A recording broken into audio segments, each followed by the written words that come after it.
parole, Monsieur Patrick Hetzel, s'il vous plaît. Oui, merci beaucoup, Monsieur le Président. À mon tour, je voudrais évidemment en profiter pour remercier les rapporteurs pour le travail qui a été effectué.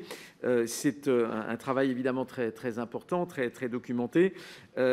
C'est aussi du coup l'occasion, et vous l'avez dit, de montrer le rôle joué par les buralistes, un rôle stratégique.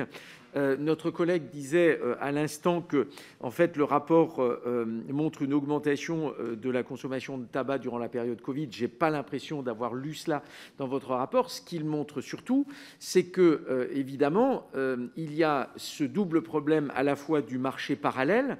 Ce marché parallèle, en partie, a été un peu asséché durant cette période et donc nos concitoyens sont allés l'acheter cette fois-ci légalement chez les buralistes et c'est tout à fait heureux, à la fois pour les buralistes mais aussi pour nos finances publiques. Et puis, comme vous l'avez indiqué, l'autre phénomène, ce sont ces achats à l'étranger. Je suis moi-même député d'une zone frontalière.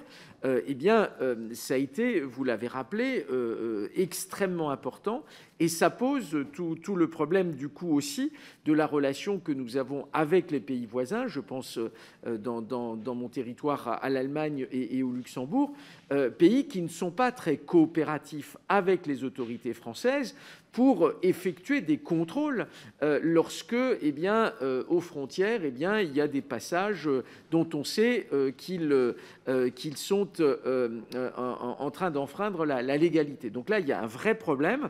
Donc, merci de l'avoir pointé. Vous faites des propositions très concrètes. Je note aussi la proposition numéro 7, renforcer annuellement les moyens de contrôle de l'administration des douanes.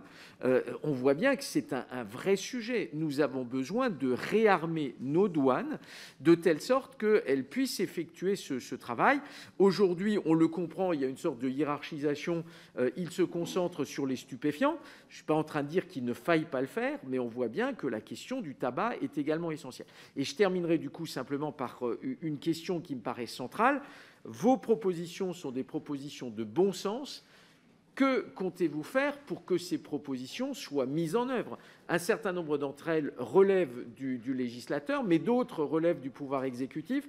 Que comptez-vous faire pour que l'on puisse mettre cette fois-ci le gouvernement face à ses responsabilités sur les questions qui sont éminemment pertinentes dans votre rapport? Je vous remercie.